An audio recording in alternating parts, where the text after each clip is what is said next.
Una buena noche a todos los presentes. Que la paz del Señor pueda estar en cada uno de vuestros corazones. Amén. Rey, me alegro de verte. Con tu sobrino al lado. ¿Ah? Hermana, nos alegra mucho verlo. Álvaro, también nos sentimos contentos. Y así con la presencia de cada uno de ustedes, algunos amigos, sean todos muy bienvenidos a la casa de Dios.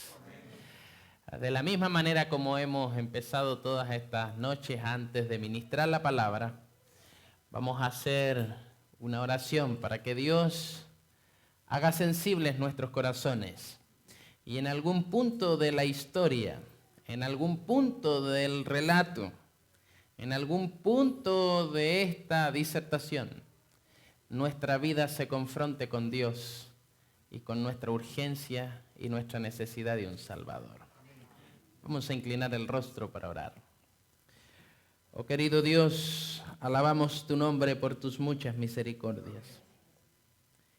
Gracias porque a pesar del cansancio y la fatiga del día, aquí hay un pueblo que ha venido a invertir y a echar suerte con Dios. Permite que estos momentos que compartamos juntos, tu palabra se siembre en nuestros corazones y que tu Santo Espíritu riegue esa semilla y la haga germinar. Háblanos en el nombre de Jesús. Amén. Yo estoy en estas noches quedándome en la casa de mi hermano Osvaldo. Y he descubierto que el hermano Osvaldo hay algo que él cuida y ama. Estoy preocupado, hermano Osvaldo. Porque eso que él cuida y ama está compitiendo, me da la impresión, con su señora. Son los mangos. Los mangos, para los que conocen la casa del hermano Osvaldo. Ahí están los mangos. Ayer estábamos ahí en casa. Hoy, esta mañana, disfrutamos un rico desayuno de frutas con mango. Entonces el hermano dice, si aquí vienen a robar, deje que se lleven todo, la tele, los sillones, no hay ningún problema, pero cuídeme los mangos. Eso es muy importante para él. Los mangos. Y miraba ese árbol de mango y tiene mucho fruto, unos mangos que yo ni en la mitad del mundo ahí en Ecuador yo he visto esos mangos. Y hasta me da miedo pasar por allí porque junto con haber los mangos tiene un árbol de palta, aguacate. Y hay una ramita delgadita. Hasta le tomé una foto, porque yo le dije al hermano ¿me da permiso para tomarle una foto ahí a ese árbol? Porque yo tengo miedo de que esa ramita se corte, hermano Osvaldo. Porque tiene 11 aguacates, pero tremendos. Y es una ramita delgadita. Más tiene 11 aguacates grandes. Pero hermano Osvaldo, quiero darle tranquilidad. Esa ramita delgadita está viva. Y porque está viva, esa ramita da su fruto. Y fruto abundante. Porque cuando hay una débil rama conectada al árbol, es inevitable que alguien que está conectado no dé fruto. Miren lo que estamos diciendo. Es imposible que alguien que esté conectado no dé fruto. Y esa ramita está conectada, está viva. Sus hojas están verdes, pero no hay pura hoja, no hay solo sombra. Allí hay fruto. Y yo espero que esos aguacates de aquí al sábado, hermano, maduren. Esos aguacates. Cuando el creyente, cuando el cristiano está conectado con Cristo, comenzará a haber frutos. Frutos. Y Cristo dijo, fruto en abundancia. Y no solo en abundancia, no solo aparentes, un fruto que permanezca. Así dijo Cristo Jesús. Y en estos días hemos venido hablando. Yo cada día voy a tener que hacer el resumen más corto porque parece que me paso en puro resumen y por eso que nos vamos tarde. El primer día en la mañana hablábamos que hay algo que el Señor quiere que su pueblo pida. Y si el pueblo lo pide, Dios lo dará sin medida, porque Dios sabe qué es lo que más necesitamos, pero que con tristeza es lo que menos pedimos. ¿Qué cosa es? El Espíritu Santo.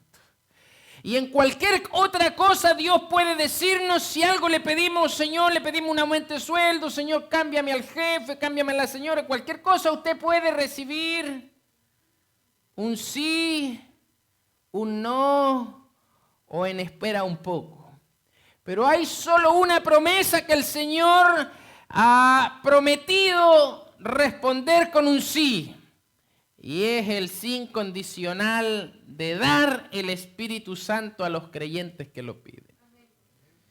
Y si pedimos el Espíritu Santo en la estela, alrededor de esa grande bendición y el cumplimiento de esa promesa, vendrán todas las demás bendiciones.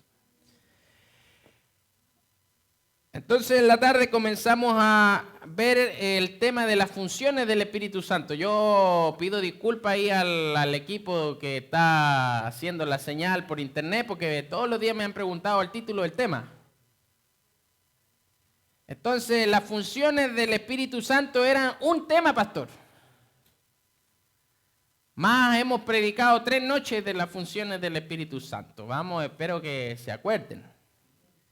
La primera función del Espíritu Santo, porque si el Señor quiere que pidamos el Espíritu Santo, ¿para qué tanto Dios quiere que yo lo pida? Hay algo que el Espíritu Santo quiere hacer. Entonces, si yo desconozco esas funciones, no voy a valorar la obra del Espíritu Santo. Y como desconozco esas tremendas aplicaciones que pueden ser de gran beneficio para mi vida, como las desconozco, no las uso, no las pido.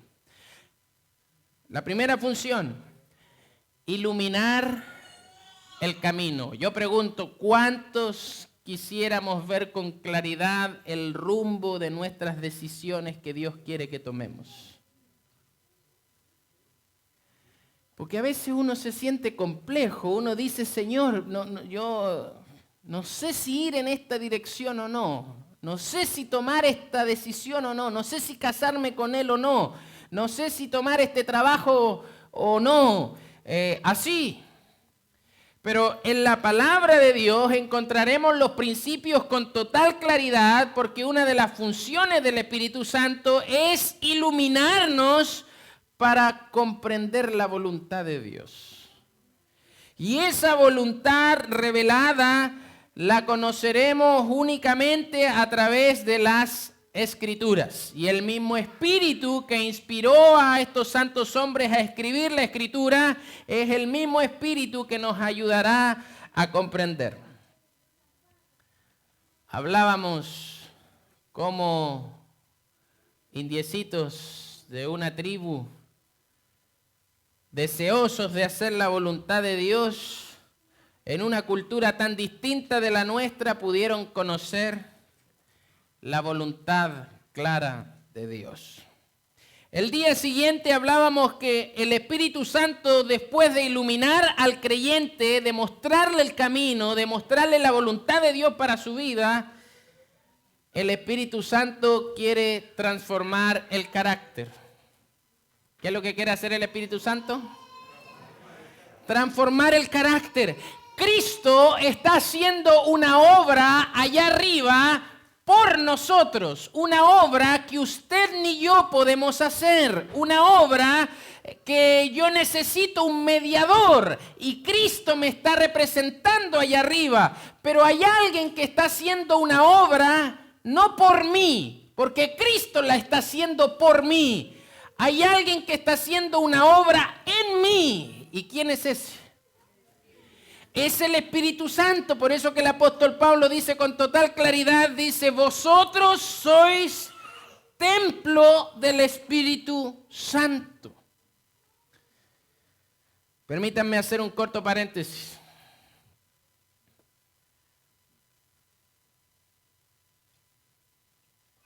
En los capítulos 1 y 2 del Génesis no hay templo. En el capítulo 21 y 22 de Apocalipsis tampoco hay templo. El templo está en esa transición entre el Génesis 1 y 2 y Apocalipsis 21 y 22. En esa transición intermedia, en ese paréntesis intermedio, el templo tiene función. Y hay un templo donde Cristo está ministrando el santuario de Dios, donde está la presencia misma de Dios. Pero sabe, a mí me encanta que en el libro de Apocalipsis no hay un templo, no hay una estructura, porque el templo del Dios viviente será su santa iglesia. Cada uno de nosotros es allí donde Dios quiere morar. ¿Cuántos queremos que Dios more en nosotros? Y quien está encargado de prepararnos para que eso se haga y se consume en una total realidad es el Espíritu Santo. Y el Espíritu Santo quiere arreglar cada desorden que hay en nuestro mundo interior. Hablábamos que esos desórdenes toman distintos matices. Hay cosas que yo sé que esas cosas no hay que hacerlas, pero no sé por qué, pastor, pero me gusta hacerlas. Pastor, yo sé que esto es malo, pero tengo una voluntad débil y igual las hago. El apóstol Pablo dijo así, lo que yo no quiero, eso hago. ¿Hay alguien que le pasa lo mismo? ¿O soy solo yo? Hablábamos que el carácter es lo que somos en la oscuridad cuando nadie nos ve. Entonces hay cosas que yo no hago cuando mi Señor está presente. Porque está mi esposa. Hay cosas que yo no hago cuando papi está presente. Pero ¿sabe cuando no está mi esposa? Cuando no está mi papi, cuando no está la profesora, cuando no está mi señora, le damos rienda suelta a esas pasiones que nos gobiernan. Y allí, en ese mundo interior, es que el Espíritu Santo quiere poner orden. ¿Cuántos necesitamos que el Espíritu Santo ponga orden? Y ayer vimos que una de las terceras funciones del Espíritu Santo es que el Espíritu Santo no es para que usted predique más bonito. El Espíritu Santo no es solo para transformarlo a usted con un carácter parecido al de Jesús. El Espíritu Santo es para darnos amor por la gente, pasión por los perdidos. Y el Espíritu Santo quiere desarraigar de nosotros esta cultura de la indiferencia, donde tranquilizamos nuestra conciencia viniendo solamente a la iglesia y esperando que el pastor Cancino termine rápido de predicar para de nuevo ir a hacer mis cosas y mis cosas seculares, mi trabajo, etc. Cuando el culto termina y salimos de esa puerta, recién empezamos a hacer iglesia. Mire lo que estamos diciendo. Solemos decir así, apúrense muchachos que nos vamos a la iglesia. Y los muchachos, ay, que termine rápido la iglesia. No, aquí venimos al culto a adorar, pero cuando salimos de esta adoración, salimos a cumplir una misión. Y esa misión tiene que ser cumplida en la universidad para los muchachos que están en la universidad. Esa misión precisa ser cumplida allí en el colegio, los teenagers. Esa misión necesita ser cumplida con tus vecinos. Permítanme hacer una pregunta, pero no me contesten. Cuando nosotros damos las capacitaciones de discipulado a los muchachos, les hacemos esta pregunta. Ellos tienen que contestar un cuadernillo. Si tu iglesia local se cerrara y este sábado no abriera, el otro sábado tampoco abre, el otro sábado tampoco abre, y durante 4 sábados la iglesia no se abre. Esta es la pregunta. ¿Alguien de la comunidad nos extrañaría? Mire esta pregunta, esta pregunta es profunda. Si este sábado no abro, el otro sábado no abro, el otro tampoco, y por un mes la iglesia no la abrimos, alguien del alrededor preguntaría por qué no están abriendo la iglesia. Porque la iglesia se ha creado para ser un centro de influencia. Flaco el amén. ¿Para qué se creó la iglesia? Para ser un centro de influencia. De manera que tenemos que preocuparnos más que de hacernos programas bonitos para nosotros. Tenemos que preocuparnos que cuando venimos aquí, Señor, por favor, que tu Santo Espíritu abra mis ojos. Me gusta no hablarle a nadie porque cuando salgo de aquí yo me voy para mi casa y que nadie me hable. Si el taxista me habla, no le hablo. No, salimos de aquí para hacer las manos de Cristo. Ah, Señor, pero es que, yo no sé hablar. En estos días vamos a hablar de los dones espirituales porque no todos somos pastores. Pero desde la perspectiva bíblica todos tenemos un ministerio. Y ese ministerio tenemos que cumplirlo. Hoy deberíamos hacer algo, pero pido disculpas y porque quiero que esto sea muy solemne. El sábado, cuando terminemos nuestra reunión, yo todas las noches voy a estar hablando esto. Cada uno de nosotros vamos a pedirle al Señor que nos quite la indiferencia, esa mala costumbre de creer que venimos a la iglesia, nos sentamos y con eso ya cumplimos, sino que asumamos sobre nuestros hombros que Dios me ha llamado para reconciliar al mundo con Dios. Así que el día sábado estará este altar de manera central y haremos una invitación, un llamado para traer una ofrenda, pero una ofrenda de tiempo, una ofrenda de interés, una ofrenda de preocupación, y en un papelito traeremos 5 nombres por los cuales comenzaremos a orar. Porque no me gustaría que en esta campaña donde estamos hablando del reavivamiento, ya vamos a hablar de la reforma, pero tenemos que asentar primero las bases del reavivamiento para lanzarnos con la reforma. Para que esto no sea solo un culto bonito, oh, qué interesante, y nos han hablado de la selva y está bonito. No. Habremos perdido el tiempo, pastor, si solo esto queda aquí. Porque esta iglesia Boca Ratón tendrá campañas y conferencias de evangelismo, pero cada creyente tiene que traer a alguien. Oh, pero el predicador no logra mucho. Porque los verdaderos predicadores son ustedes. Ah, pastor, pero yo nunca he predicado. Es que a veces el mejor sermón se predica sin palabras, con testimonio.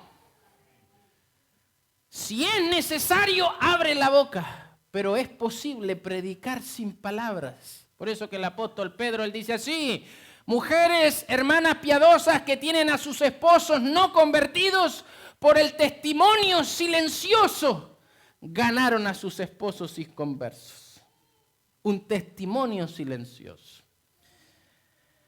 Pregunto a la iglesia de Boca Ratón, aquí a todos los presentes, creyentes y cristianos: ¿estamos dispuestos a salir de la indiferencia para pedirle al Señor que nos ayude a trabajar por los perdidos?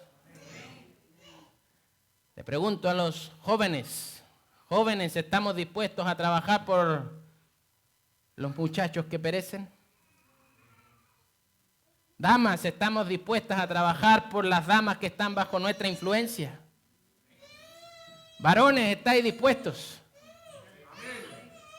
Así que todas estas noches yo voy a estarles hablando de esto. Usted tiene que pensar, meditar y pedirle al Señor: Señor, ¿quiénes son esas 5 personas? Y vamos a darles a ustedes unos papelitos de algunos secretitos que usted tiene que hacer. Porque junto con orar, usted tiene que mandarle una llamadita telefónica. Y vamos a dar unos secretitos. Pero yo quisiera escuchar en un par de meses, por internet allá en la mitad del mundo, yo decirle a mis muchachos: muchachos, conéctense, vamos a entrar en una campaña de evangelismo por internet. Desde Boca Ratón. Y ver esta iglesia llena. Y ojalá que cada uno de los que hoy está aquí, uno de esos 5 amigos venga a escuchar la palabra. Y ahí eso tiene que estar abierto, porque allí hay espacio para meter más personas. ¿Acepta la iglesia Boca Ratón el desafío? Porque la palabra de Dios dice que Cristo dijo así: el Espíritu del Señor me ha ungido. ¿Cuántos queremos ser ungidos? Pero dice así, el texto no termina allí. Porque la unción no es para ser más bonito, más guapo, más entretenido. No, la unción del Espíritu Santo es para que se cumpla lo que dice Lucas capítulo 4 del versículo 16 en adelante. El Espíritu del Señor me ha ungido para dar las buenas nuevas, para aliviar a los quebrantados.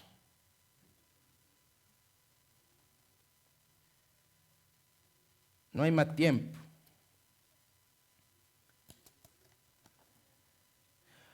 Abramos nuestra Biblia en Mateo capítulo 5.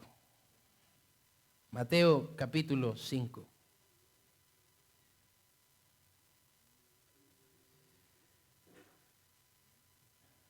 Allí hay un subtítulo que aparece en sus Biblias. ¿Cuál es el subtítulo que aparece allí en sus Biblias en Mateo capítulo 5? El Sermón del Monte.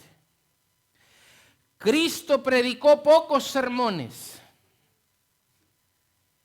Lo que más hay en la Biblia es la narración de los hechos poderosos de Jesús.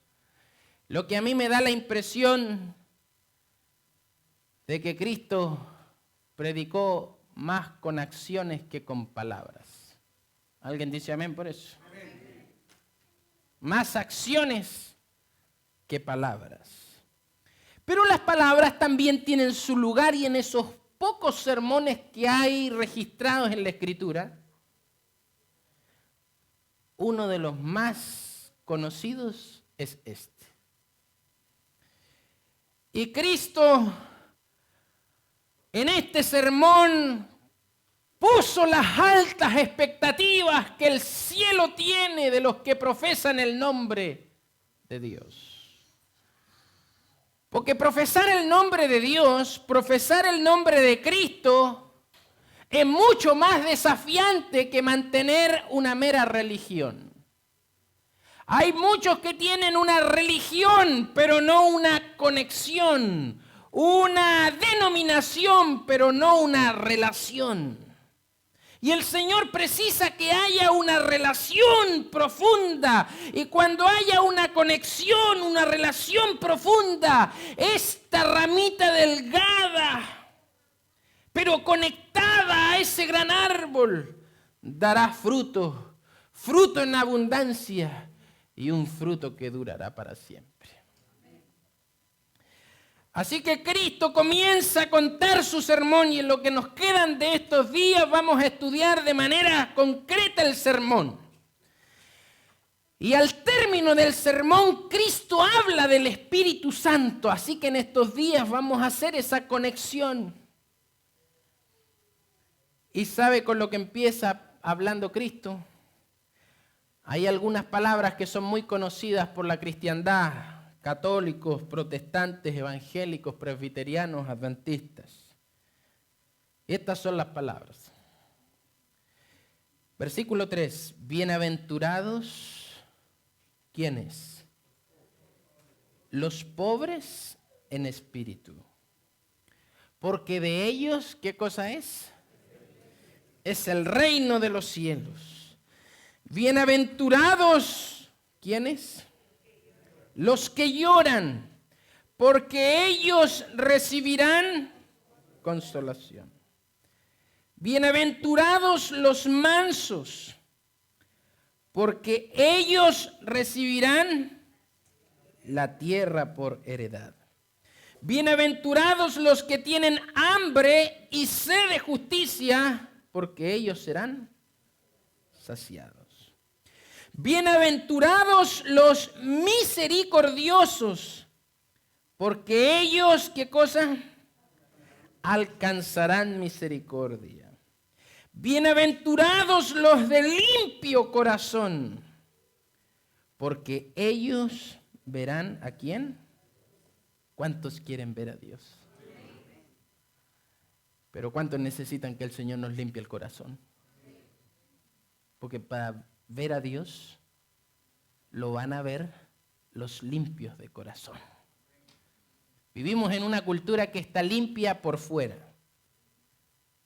Estamos afeitaditos. Una cultura con corbatita. Una buena máscara. Cristo llamó a muchos en su época un lindo sepulcro blanqueado. Es que hay algunos cementerios que son tan hermosos,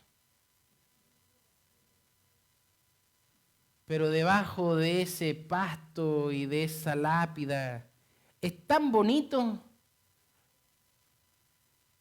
que cuando los niños pequeños no saben de este fenómeno triste de la muerte, ellos creen que es un parque.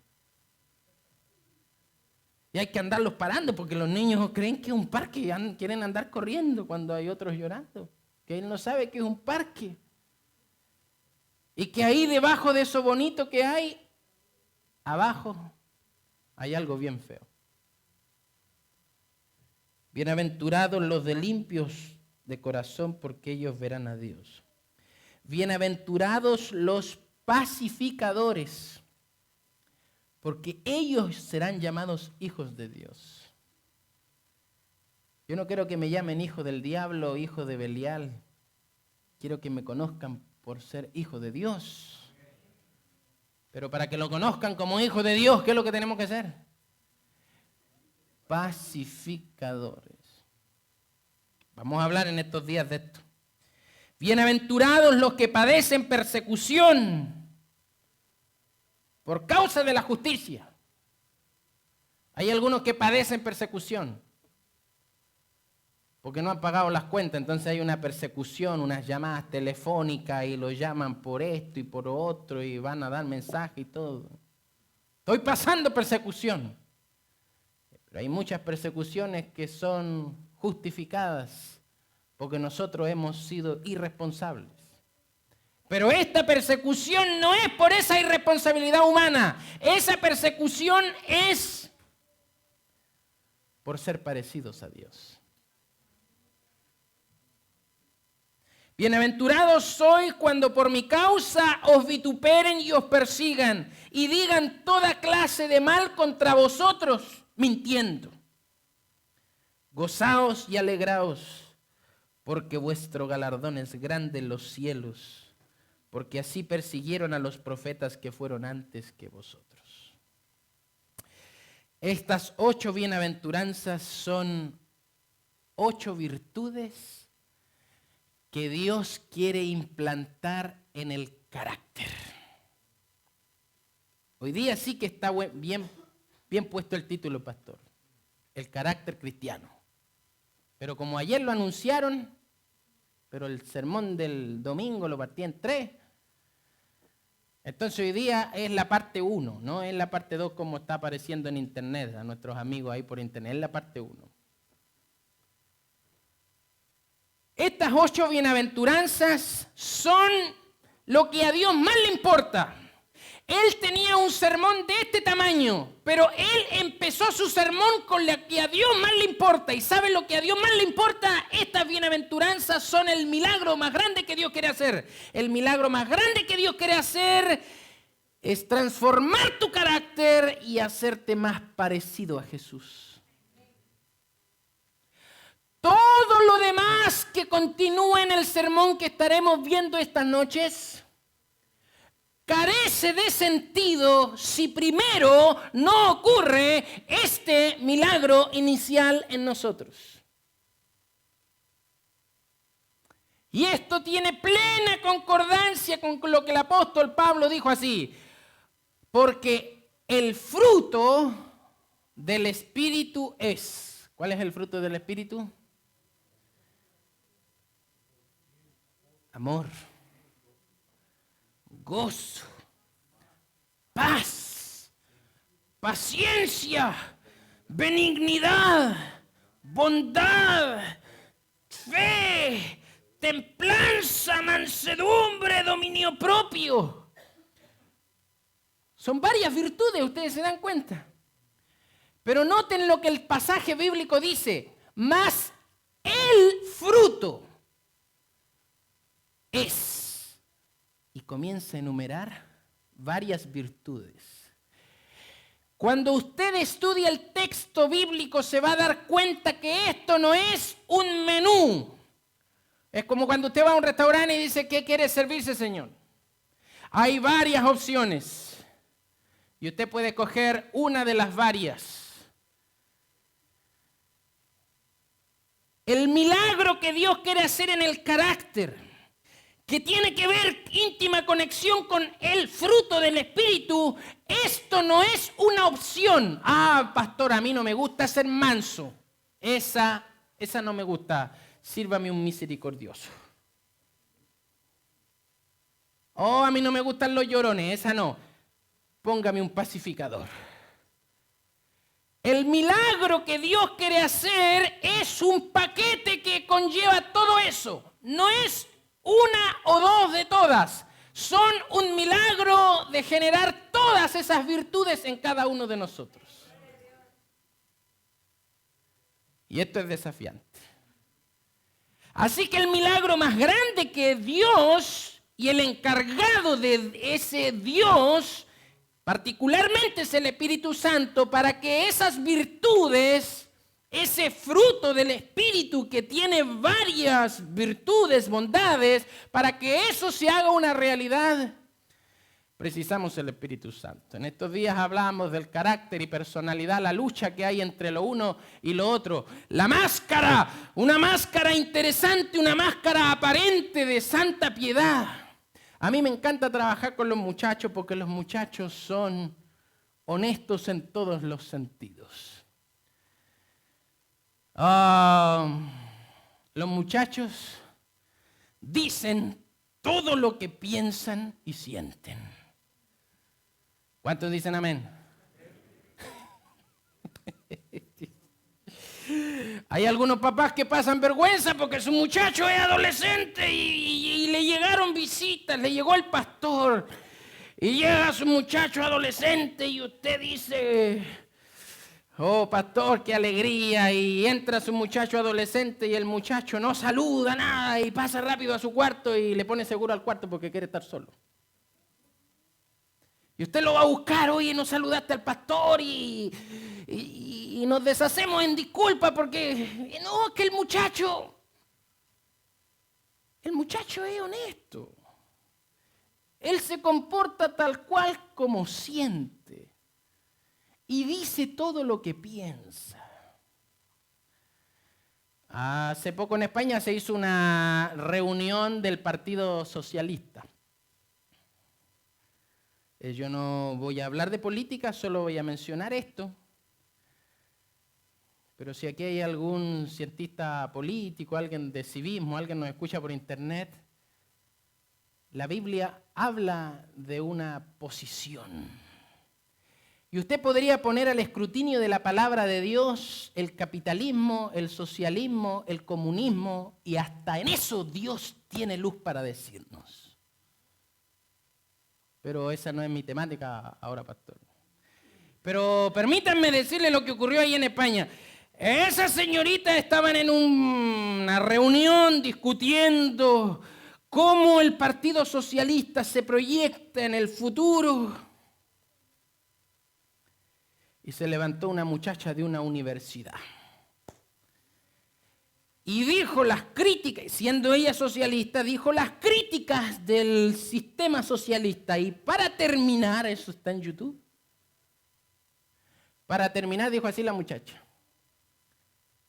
Dijo lo que sentía y dijo todo lo que pensaba.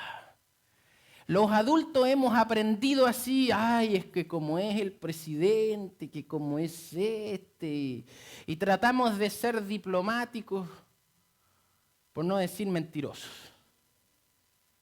Pero a mí me encantan los muchachos porque dicen todo. Y dijo la muchachita así. Y por último, para terminar, no me parece que estemos reunidos en este hotel 5 estrellas con tanto buffet, con tanta buena comida, con tantas regalías de las cuales nosotros hablamos en contra, que en nuestra ideología no compartimos, pero que cuando estamos entre nosotros las disfrutamos. Los viejos se pusieron tensos, porque los muchachos dicen todo lo que sienten y piensan. Las inconsistencias, las incongruencias, la poca coherencia entre el discurso y la práctica es intolerada por la muchachada, por la mente juvenil. Y ojo con esto los padres, porque los hijos se rebelan cuando el papá es muy simpático o agradable en la iglesia, pero cuando no nos toleramos en casa. Quiero decirle que usted en su rol de padre, yo en mi rol de padre, mi hijo formará su concepto de Dios por la vivencia que contempla en sus padres. Así dice el Hogar Adventista. Los padres son para los hijos la misma representación de Dios. ¿Es desafiante ser papá o no? Que eso es tremendo. Para los que somos papás tenemos que pedirle, Señor, ayúdanos a representar bien a Dios, porque mi hijo formará su concepto de Dios en base a lo que vea de ellos. Por eso que es necesario que esta dualidad, esta separación, este abismo entre el discurso y lo que vivimos en la realidad, entre lo que proyectamos con esa máscara y en lo que somos en nuestro mundo interior, ese abismo necesita cortarse, porque es vergonzoso cuando la máscara se nos cae. Es vergonzoso cuando la máscara se nos cae en público. Es vergonzoso cuando llevo 20 años de ministerio y la máscara se me cayó y todos los que yo bauticé, todas las personas que yo ministré, se dan cuenta que el pastor no era lo que tantas veces predicó. Todos estamos infectados con el virus del pecado y todos necesitamos ser transformados por su Espíritu. Y la primera bienaventuranza es una virtud. Dice allí, bienaventurados los pobres en espíritu. Antes se pensaba que los pobres, para ser humilde, había que ser pobre. Pero la historia ha demostrado que hay algunos que son miserablemente pobres y tremendamente orgullosos y arrogantes. Pero Cristo aquí no estaba hablando de las finanzas, de la economía, del presupuesto familiar. Cristo estaba hablando de nuestra actitud para con Dios. Permíteme hacerte una pregunta. Si Dios te mirara a la cara, si los ojos de Dios se confrontaran con tus ojos, hay algunas personas que tienen dificultad cuando hablan de mirar a los ojos. Usted busca sus ojos y no los encuentra. Si Dios nos mirara a los ojos, ¿qué haríamos? Permítame sugerirle lo que tendríamos que hacer. Agachar la cabeza. Porque lo que no conoce mi esposa, Dios lo conoce. Lo que no conocen mis hijos, Dios lo conoce. Lo que no conoce mi papi, Dios lo conoce. Hay algunas personas que con tristeza no han entendido esta virtud. Porque esta virtud tiene que ver con ser humildes ante la presencia de Dios. Y cuando yo hablo de humildad, estamos hablando de que Dios lo conoce todo de mí. Hay algunos que tienen dificultad para predicar cuando la señora lo está escuchando. Caramba, pastor, cuando yo recibimos la invitación acá y mi esposa me dice, oye, me gustaría ir también, así que preguntemos si podemos ir. Entonces, ay, eso es complicado, mi amor. No es fácil predicar cuando usted está y más encima se siente en primera fila. No. Porque llegamos a la iglesia todos enojados, pero cuando llegamos a la puerta de la iglesia nos volvemos cariñosos para que nadie se entere de que somos un gruñón en la casa. Pero si Dios nos mirara la cara, al pastor Cancino, al pastor Parker, al comité de la iglesia, no lo podríamos engañar, porque la gente mira lo que está delante de sus ojos, pero Dios mira el corazón. Así que Dios tiene especialidad. Usted puede llevar la mejor máscara de apariencia, de piedad, de religiosidad, pero el Señor sabe dónde están su mente, su corazón, sus intereses y dónde está el desorden y sus pasiones descontroladas en cada uno de nosotros. Dice Lucas 18. Abran su Biblia, Lucas 18. Mire lo que dice ahí Lucas 18. Porque hoy día, Lucas 18. Y el versículo 9. Lucas 18, versículo 9. Dice, ahí hay un subtítulo. ¿Qué dice allí? Parábola del fariseo y el publicano. A unos que confiaban, ¿en qué confiaban? En sí mismos. ¿Y cómo se catalogaban a sí mismos? Justos. A unos que confiaban en sí mismos como justos. Esta parábola no puede ser leída sin haber primero leer de este primer versículo, que es el tenor, el fundamento de lo que Cristo construyó con esta parábola. A unos que confiaban en sí mismos como justos y menospreciaban a los otros, dijo esta parábola. 2 hombres subieron al templo a orar. Uno era fariseo y el otro era publicano. Y el fariseo, puesto en pie, oraba consigo mismo de esta manera: Dios, te doy gracias porque no soy como los otros hombres. No soy ladrón, no soy injusto, no soy adúltero, ni como este publicano que está allí. Ayuno 2 veces a la semana, doy diezmo de todo lo que gano. Amén, amén. Mas el publicano, estando lejos, no quería ni aún alzar los ojos al cielo, sino que se golpeaba el pecho diciendo, ¿qué cosa decía? Dios, sé propicio de mí, pecador. ¿A qué es lo que apelaba el publicano? Cuando usted apela, ten piedad de mí, sé propicio de mí, ¿a qué es lo que está apelando usted? A la misericordia. El publicano, ¿a qué es lo que apelaba? A sus obras, a justicias humanas, a un currículum que se ha logrado con esfuerzo, por lo tanto lo merezco. Mas el publicano, ¿a qué es lo que apela? A las muchas misericordias de Dios. Os digo que el último, descendió a su casa justificado antes que el otro, porque cualquiera que se enaltece será humillado. Y el que se humilla, ¿qué cosa? Será enaltecido. Para que Dios comience a hacer este milagro en la transformación de nuestro carácter, el primer peldaño en esta escalera del cristiano, en esta escalera del carácter, es reconocer mi bancarrota y mi quiebra espiritual. ¿Qué es lo que tenemos que reconocer?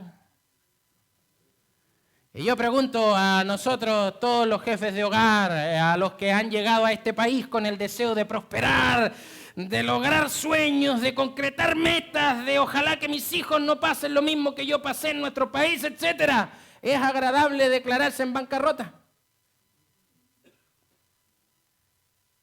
Es que nuestro corazón y nuestro esfuerzo lucha para que nunca nos declaremos en bancarrota. Pero con tristeza, ese mismo ímpetu que queremos lograr con nuestro esfuerzo para no declararnos en bancarrota nos ocurre en la dimensión espiritual. Pero para que Dios comience a construir un proyecto,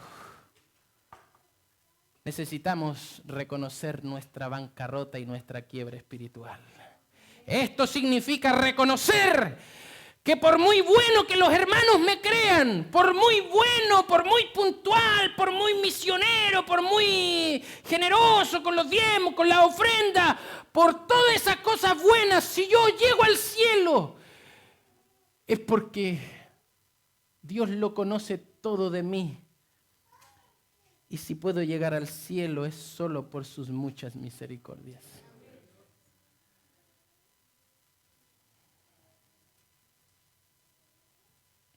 Segunda bienaventuranza. Yo pregunto, antes de pasar a la segunda, ¿hay alguien que necesita pedirle al Señor más humildad?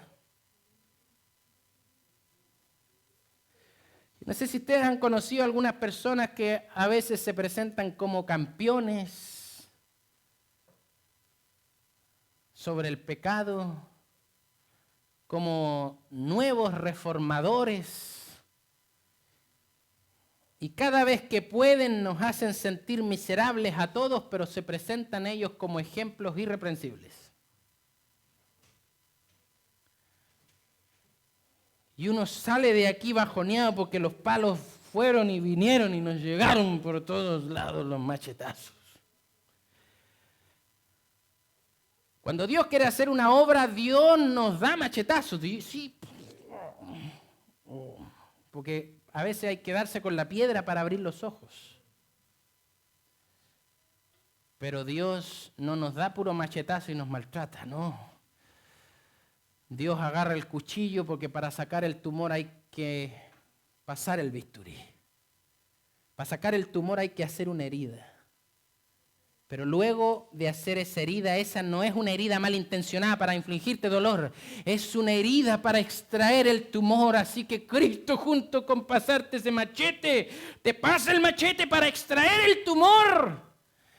Y luego te comienza a curar porque ese dolor es para tu salvación. Pero hay algunos que les gusta solo pasar el machete. Y pasan con el púlpito con una espada literal. afilada por todos lados. Y los perdidos y los pecadores que necesitan esperanza salen más mutilados de lo que entraron. El camino a Cristo dice así: cuando hay alguien que está muy cerca de Dios, tanto más cerca de Dios estamos, tanto más cerca del sol de justicia estamos, tanto más conscientes somos de nuestras debilidades. A mí me parece hermoso esto. Porque en la noche todas las camisas son blancas. Y en la noche no se notan si la camisa está sucia en el cuello, en la noche no se nota si no plancharon la camisa, en la noche no se nota. Pero en el día, en el radiante sol de aquí, de Miami, de Boca Ratón, oye, no planchaste la camisa, hermano. Tanto más cerca estamos de la luz, tanto más conscientes somos de nuestras debilidades.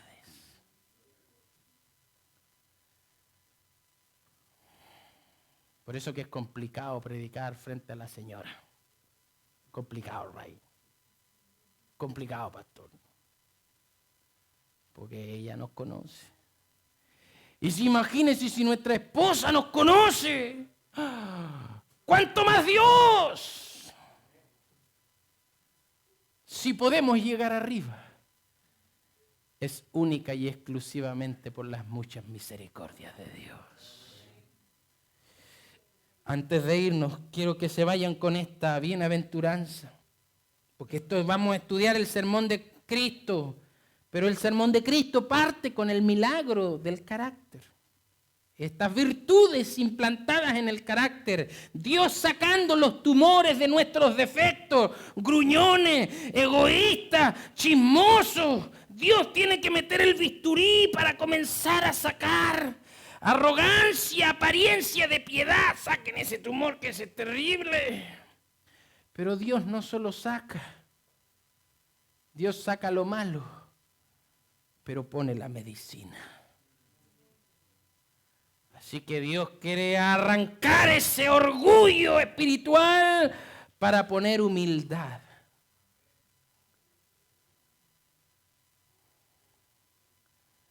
Cuando llegue un muchacho caído a contarte de que ha cometido errores, mira,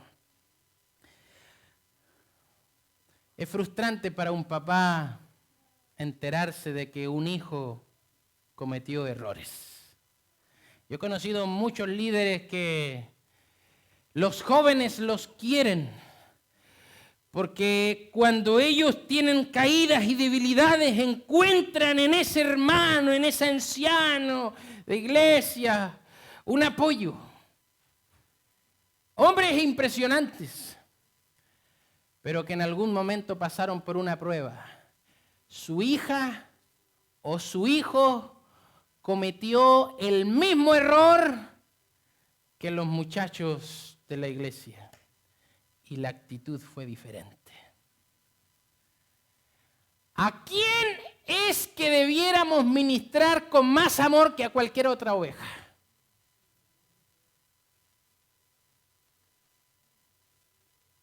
Está difícil esto, ¿no es cierto? Pero si podemos ministrar a un joven de afuera que cometió un error, si nuestra hija comete un error, ministrala, porque tú eres la representación de Dios para ella.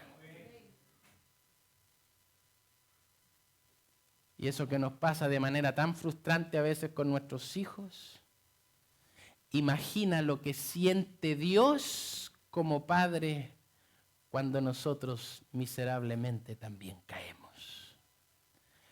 Hazme humilde, Señor. Quita de mí esa arrogancia, porque solo podré comenzar a experimentar este milagro si reconozco que a pesar de mis buenas acciones, de mi buen testimonio aparentemente público, si puedo llegar arriba, es solo por las misericordias de Dios. Bienaventurados los que lloran, porque los que lloran recibirán consolación. Hay algunos que lloran cuando se ven una novela. Y los hombres, si en algún momento hemos visto alguna película familiar, de esas que se pueden ver con todos, hasta con los niños, etc., hay algunas películas tan hermosas. Y la estamos viendo allí en la pantalla gigante, ahí en el plasma. Y hay una parte de la película que la señora está llorando. Pero tú eres hombre. Entonces hay algunos que tienen el nudo en la garganta, quieren puro echarse a chillar porque la película está conmovedora. Pero, uy, me entró una basura al ojo. Permiso, me levanto porque no nos gusta llorar en público, no nos gusta que nos vean llorar. Sensibilidad, pero ¿de qué sensibilidad estaba hablando Jesús cuando hizo esta alusión? Bienaventurados los que lloran, porque si ustedes lloran, serán consolados. ¿Cuál es nuestra actitud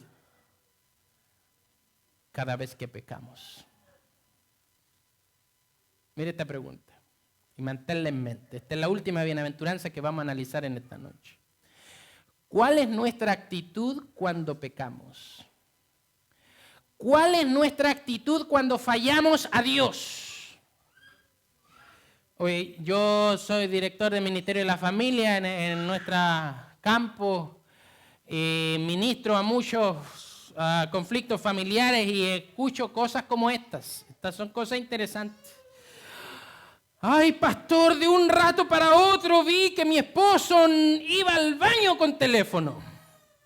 No soltaba el teléfono. Y no solo eso, pastor. Parecía que escondía el teléfono de mí. Y a veces recibía algunas llamadas, se levantaba cuando podría haber hablado a vista y paciencia de todo, ¿no? Pero él, aló, sí, y él cree que yo soy boba, pastor. Yo me doy cuenta que está hablando con alguien y él se levanta como cambiando la conversación y se va y habla bajito. Pregunto, cuando una esposa escucha eso o ve estas actitudes en su esposo, ¿está sospechando de su esposo? Porque su esposo le da justa razón. ¿Quién llamó? No, era del trabajo, me estaban llamando del trabajo. Oh, ok. Más una ocasión la señora encontró el teléfono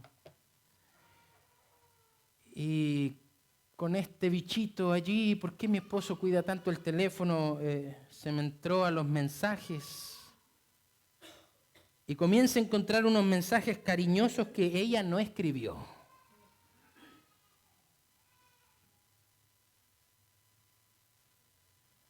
Y cuando la dama, porque las damas tienen un sentido que este perfume no es el mío. Este perfume no es el mío.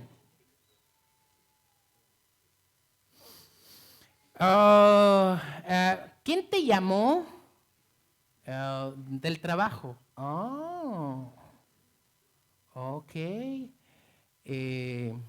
Y este mensaje, no, ese me lo escribió mi hermana que está allá en Puerto Rico y lo mandó, entró a internet y por internet me mandó ese mensaje. Yo pregunto, cuando a usted lo están sorprendiendo ya en el pecado, porque hay un momento en que el pecado está tapado, entonces cuando el pecado está tapado, usted anda tranquilo porque el pecado está tapado. Pero cuando la mamá comienza a hacer algunas preguntas, nos erizan los pelos porque estamos a punto de ser descubiertos. Entonces usted tiene dos caminos cuando usted ha cometido pecado y comienzan a descubrirlo. Tiene dos caminos. Un camino es avanzar con una cadena de mentiras hasta donde más pueda para que no lo descubran. Y el otro es caer de rodillas ante Dios y ante su señora y abrazarla y decirle, perdóname, me equivoqué, algo está ocurriendo, discúlpame.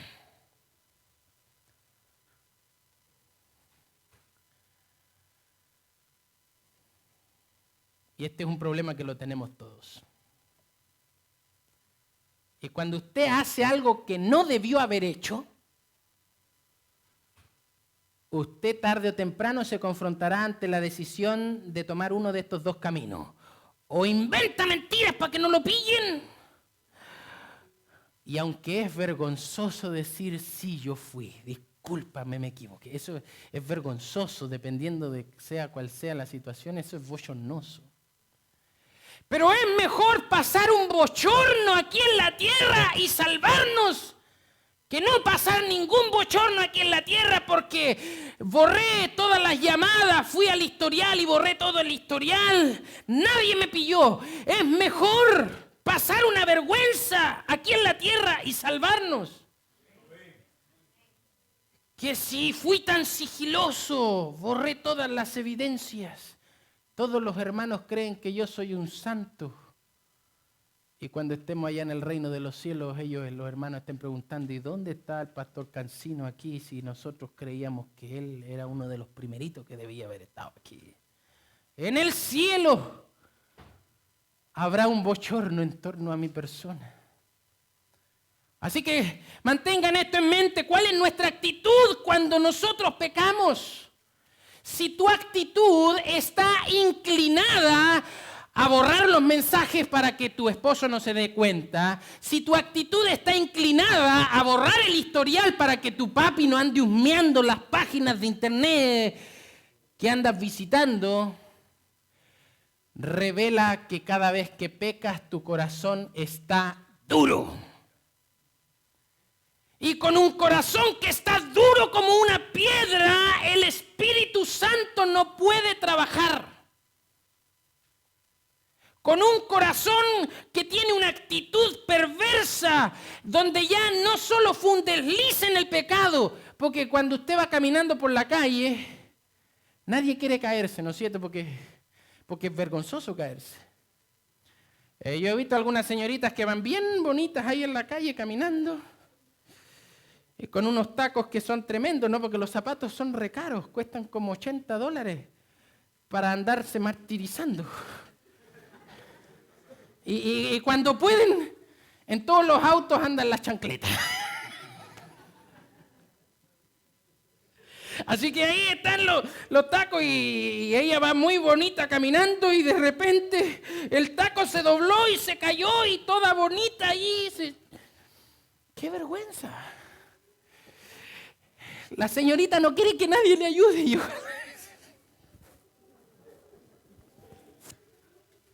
Porque a veces nos caemos. Y un día saliendo de la universidad del comedor, haciéndome el guapo con mi señora, no vi que habían 3 escaleras. Y me vine abajo. Eso fue vergonzoso. Yo no quería mirar a nadie. En el pecado nos pasa lo mismo. Hay momentos en que sin querer nos caemos. Eso Dios lo entiende, porque hay una naturaleza pecaminosa en nosotros. Pero lo que Dios no acepta es que tú le voy a mandar un mensaje. Sé que no es mi señora, pero le voy a mandar un mensaje. ¿Dónde va mi amor? No, voy con el pastor. Oh. Y salió guapo con un perfume que solo lo ocupa en fechas especiales, pero dice que va a encontrarse con el pastor. Y usted está planificando su caída. Eso ya entró en un pecado que en las palabras bíblicas se llama rebelión. ¿Está entendiendo? En el español todo es pecado. Pero en el idioma original hay una distinta diferenciación de pecado. Hay algunos pecados que son como cuando usted quiere tirar una flecha. Cuando usted está tirando una flecha, usted está apuntando un blanco. Pero pregunto, cuando usted tira la flecha, ¿le pegó al blanco o no? En la gran mayoría no le damos. Pero su intención era darle, pero no pudo darle. Pecados que son caídas, deslices. Pero hay algunos pecados que son premeditados. Son pensados, son reflexionados, son cautelosamente planeados. Y esos son muy peligrosos porque esos revelan que nuestra voluntad está en rebelión contra Dios.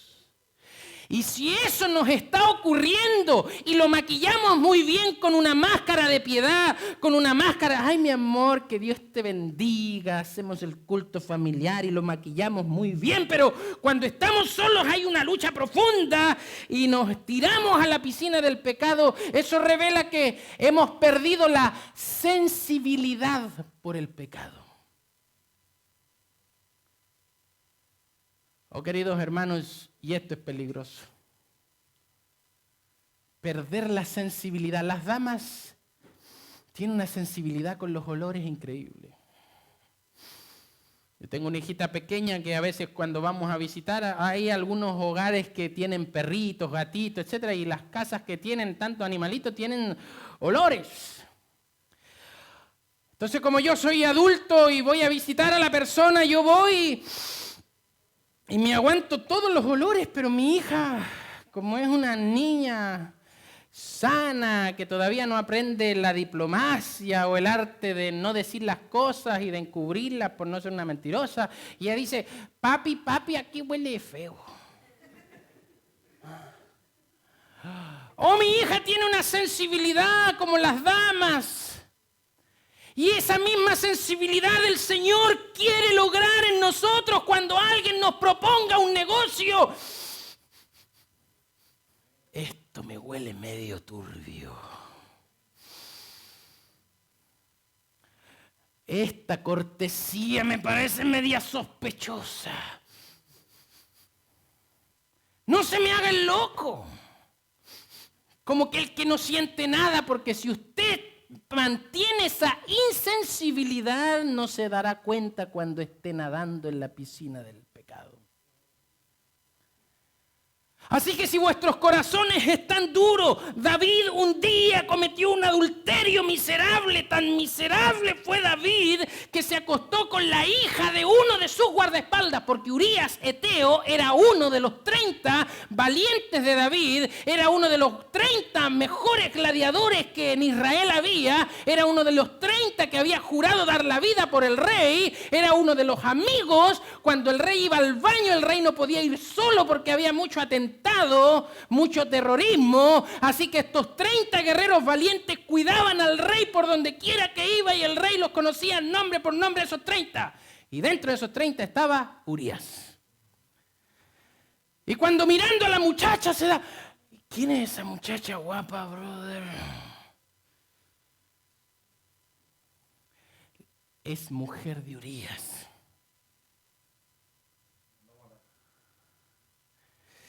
Se acostó con ella, la muchacha tuvo serios problemas porque su periodo no llegaba oye, a mi oficina a veces llegan muchachos, ay pastor, estamos arrepentidos, necesitamos tener una entrevista con usted, ¿nos puede atender? ¿Cuándo muchachos quieren tener la entrevista? Ojalá mañana. Tanta inmediatez, tan urgente. Sí, pastor, y llegan muchachos atormentados allí. Ay, pastor, lo que le vamos a contar, esto es terrible, pastor. A ver, mijo, empieza, ¿qué pasó? Pastor, hemos pecado. Oh, y a mí me encanta cuando los muchachos me dicen eso, porque yo le predico este sermón así, al pan, vino, clarito como fue la cosa. Porque en la Biblia están escritos los fracasos para que nos cuidemos de que nosotros cometamos esos mismos fracasos. Oye, mi brother, ¿qué te pasó? Ay, pastor, es que hicimos cosas que no debíamos y para hacerle la historia corta, ella tiene 3 meses de embarazo. Entonces mi pregunta es esta. Mi hijo,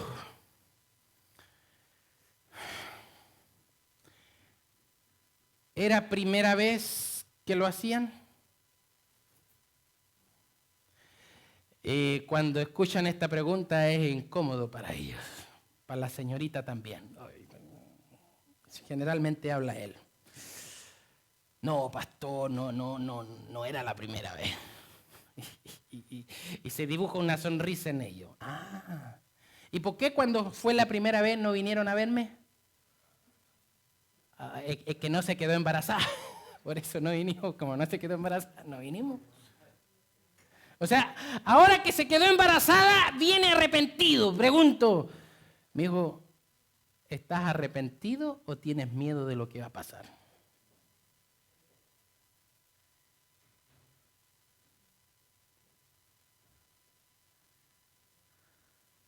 Entonces cuando todavía no hay embarazo y llegan esos muchachos y dicen así, ay pastor, pedimos perdón, ayúdenos, no sabemos, estamos orando para que ojalá su periodo llegue.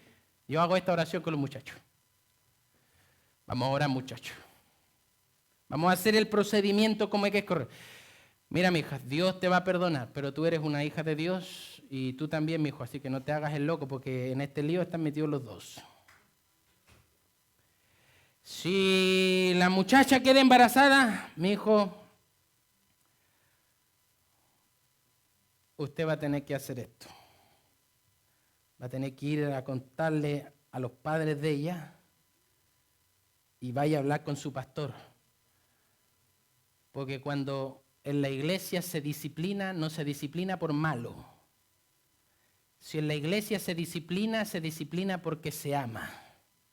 Porque desde la perspectiva bíblica, el que no disciplina a su hijo es porque en verdad no le ama.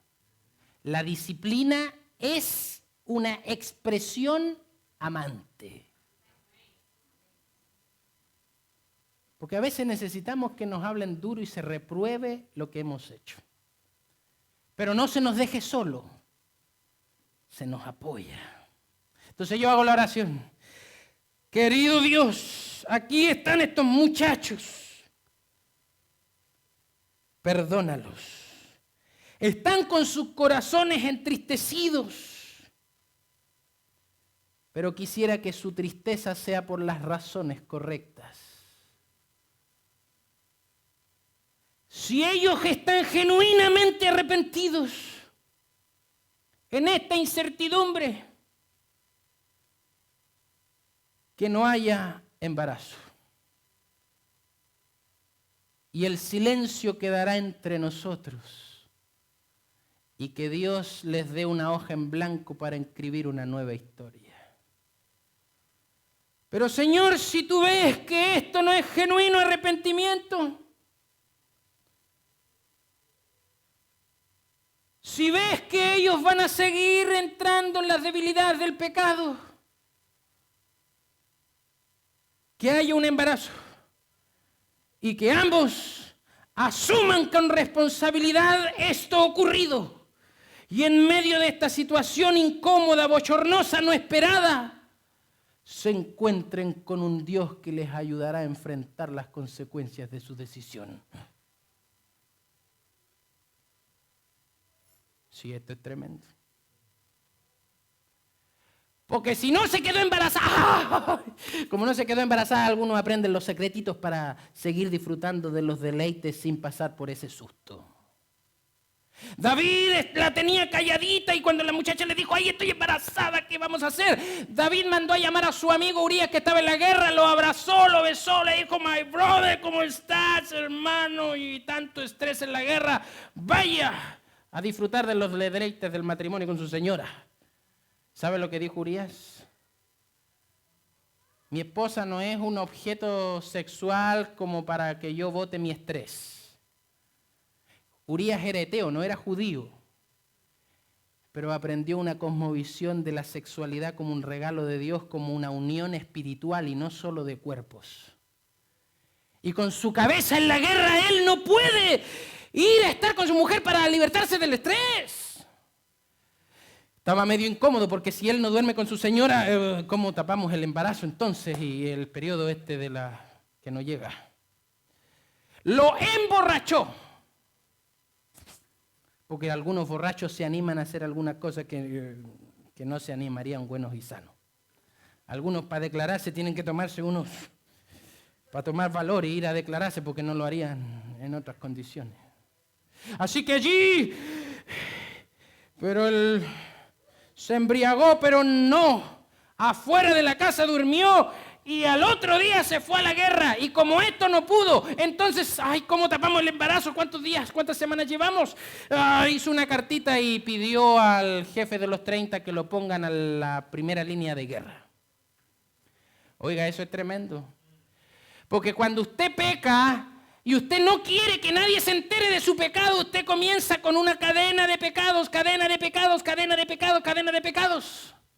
Y nos puede llevar esa cadena tan lejos hasta el mismo autor intelectual de un asesinato.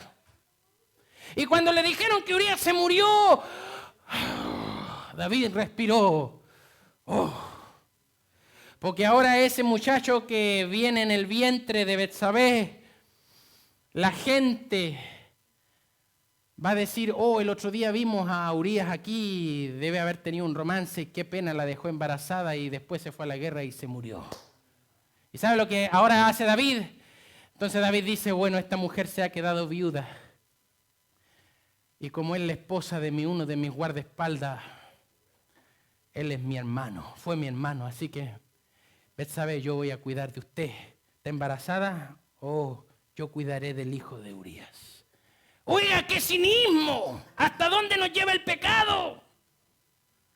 Pero menos mal que el Señor le puso un viejito allí. Jóvenes, cuidado con los viejitos, porque los viejitos... Que usted puede creer que el viejito no ve, pero... No. Así que el viejito va y le pone una ilustración, y en la ilustración David dijo así, porque a veces los seres humanos somos muy cínicos, hipócritas, y nos encanta pasarle el machete a otro. Pero cuando soy yo el caído, siempre nos encanta apelar a la misericordia. Tengan misericordia. He visto algunos casos en estas luchas espirituales que dicen así. Cuando no quieren ser disciplinados, cuando se resisten a esa disciplina en amor, dicen, bueno, el que esté libre de pecado que me tire la primera piedra. Haciendo sentir, el que pecó es uno y quiere hacer sentir culpable a los demás. Oye, eso revela que el corazón está hecho piedra. El Señor necesita quebrantar esa piedra, ese corazón está insensible, el Señor necesita sacar ese corazón de piedra y ponernos un corazón que siente. Y David dijo, ¿qué harías con este hombre que tenía 100 ovejas y le robó al pobre campesino que solo tenía uno? Tráeme a ese hombre y yo le corto la cabeza. Tanto era el cinismo que no se dio cuenta que en esta parábola estaba retratada su propia vida, así que el viejito ya no pudo hablarle en parábolas. Ahora el profeta tuvo que decirle con un mensaje claro y directo por Twitter. Cortas palabras, 180 caracteres que no permite más, pero lo dijo todo. Ese pillo es usted. Ni crea que Dios ha sido burlado. Y cuando esto le ocurrió a David, fue bochornoso, sí, porque a nadie nos gusta que nos sorprendan cuando estamos viendo pornografía. A nadie nos gusta que nos sorprendan cuando estábamos viviendo la experiencia del adulterio. A nadie nos gusta que nos sorprenda cuando estábamos durmiendo con la hija de aquel papá que me dio toda la confianza y que me abrió las puertas de su casa. A nadie le gusta. ¿Es bochornoso? Sí, pero es mejor pasar un bochorno aquí y en esta tierra y salvarme. Que nadie me descubra y arriba sea el bochorno cuando yo no esté. Así que si hay alguno en esta noche que está caminando por los caminos peligrosos, los caminos del pecado, mensajes indebidos, un universo de internet indebido, llamadas coquetas, cortesías, miradas indebidas, negocios que son medios arrepentidos. Y si tu corazón está duro, el Espíritu Santo quiere darte sensibilidad con el pecado.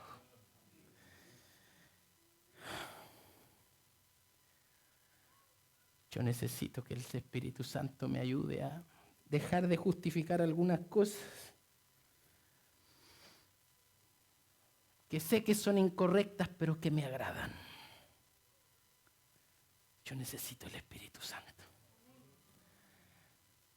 Hay alguien más que necesita el Espíritu Santo. Vamos a inclinar el rostro para orar, para que Dios gane las victorias perdidas por mí. Padre, agachamos la cabeza porque tú lo conoces todo. Hay momentos que hemos sido arrogantes y orgullosos, nos presentamos como ejemplos de moralidad cuando en realidad tú lo conoces todo y conoces todas nuestras caídas. Danos humildad para reconocer que estamos en la quiebra, en la bancarrota espiritual y que necesitamos el préstamo de la gracia preciosa de Jesús. Pero también ayúdanos, Señor, porque tenemos que tomar una decisión. Cada uno de los aquí presentes, incluido yo, tenemos un talón de Aquiles, una debilidad no vencida, maquillada, disfrazada, oculta, pero que tú conoces. Y la decisión que tenemos que tomar es si somos quebrantados por el poder de Dios o comenzamos a formar una cadena de justificaciones, a tapar todas las evidencias. Si eso ha ocurrido en nuestra vida, Señor, te pedimos perdón. Si mi corazón está duro, si el corazón de alguno de los aquí presentes hoy se confronta con esa realidad, que tu Santo Espíritu nos haga sensibles. Tráenos mañana a escuchar tu palabra. En el nombre de Jesús. Amén. Que Dios los bendiga. Perdón por extendernos, prometo que mañana no ocurrirá. Venga mañana a escuchar la palabra de Dios.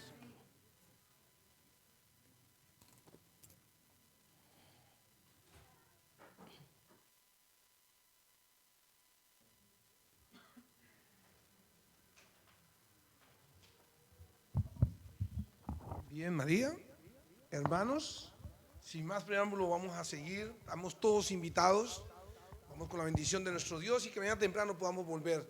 Y lo más importante en esta noche ahora es terminar y vamos a pasar. Tenemos unos pasabocas, le decimos, un refrigerio para que podamos compartir todos. Así que quedan todos invitados, por favor no se me vaya ninguno. Todos pasemos.